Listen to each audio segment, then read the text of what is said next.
আমরা চাই জুলাই আন্দোলনের যে চেতনা, মানুষের একটি শান্তি সমৃদ্ধ দেশে আমরা গণতান্ত্রিক পরিবেশ বজায় রাখবো, সহিংসতা আমরা করব না, সেজন্য আমরা অনেক কিছু মেনে নিয়েছি। কিন্তু সরকারকে আমরা বলবো, নির্বাচনের পরে আপনি একের পর এক যে পদক্ষেপ দিকে চলে যাচ্ছেন, গণতন্ত্রের জন্য, মানুষের অধিকারের জন্য নির্বাচনে একসঙ্গে রক্ত দিয়ে জুলাই যোদ্ধারা আমাদের এই জুলাই সনদ পাশ করলে একটা নির্বাচন হলো অন্তর্বর্তীকালীন সরকারের মধ্য দিয়ে। আপনি নির্বাচিত হয়ে গণতন্ত্রের প্রতি শ্রদ্ধা রেখে আপনি স্থানীয় সরকার নির্বাচন দেবেন।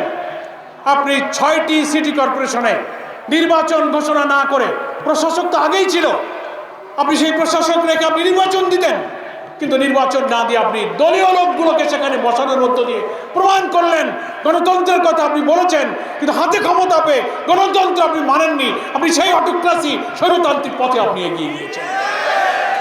আপনি বাংলাদেশ ব্যাংকের গভর্নরকে কিভাবে অপসারণ করেছেন? অপমানজনকভাবে অপসারণ করেছেন। আজকে দুর্নীতি দমন কমিশনের চেয়ারম্যানকে আপনি বের করে দিয়েছেন। বিভিন্ন জায়গায় পরিবর্তন, হ্যাঁ পরিবর্তন আপনার করার সুযোগ আছে, কিন্তু সেটার একটা প্রশাসনিক, একটা ডেমোক্রেটিক সিস্টেম আছে। একেবারে সংসদের অধিবেশন 12 তারিখে শুরু হবে, তার আগেই, সংসদ বসার আগেই প্রশাসনের উপরে, রাষ্ট্রের উপরে দলীয় কর্তৃত্ব প্রভাব বিস্তারের যে রাজনীতির বিরুদ্ধে আমরা সংগ্রাম করেছি, আপনারা সেই পথেই কিন্তু হাঁটছেন। কি তাই বলেন কিনা? এ ব্যাপারে আপনাকে সজাগ হতে হবে। এই আট্টাগিলতলা ইউনিয়ন, ফুলতলা, ডুমুরিয়ায় নির্বাচনের পরে সাধারণত যারা পরাজিত হয়, মানুষরা তাদের প্রতি সহানুভূতি দেখায়, অথচ পরাজিতদের প্রতি বিজয়ীরা হামলা করে, বাড়িঘরে আগুন দেয়, মাথা ফাটিয়ে দেয়, অত্যাচার করে। এই নজির সাধারণত দেখা যায় না। আপনারা এখানে তাও করেছেন। এটাকে থামাতে হবে, না হলে পরমত সহিষ্ণুতার, সহিংসতার পথ আপনারা যে চান না, এটার কোনো প্রমাণ হবে না। জুলাই সনদের ভিত্তিতে আগামীতে যে সংস্কারগুলো আমরা করেছিলাম, সেই সংস্কার অনুমোদিত হবে ভেবেছিলাম।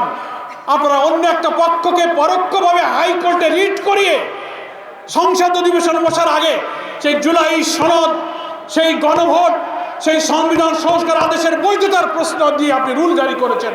এতে বোঝা যায় ভেতরে ভেতরে আপনি যে জুলাই সনদে স্বাক্ষর করেছেন, আপনারাই এখন সেই জুলাই সনদের বিরোধিতার দিকে কিন্তু হাঁটছেন। এই লক্ষণটা গণতন্ত্রের জন্য শুভ নয়। আমি মনে করি অপরিণামদর্শী এই পথ থেকে ফিরে এসে আসুন, যে কারণে এত রক্ত, যে কারণে আমরা অত্যাচারী স্বৈর শাসকের পতন করলাম, আপনারা যেন সেই কারণ আবার না হন। সংসদ অধিবেশন বসছে, সংসদেই আলোচনা করেন।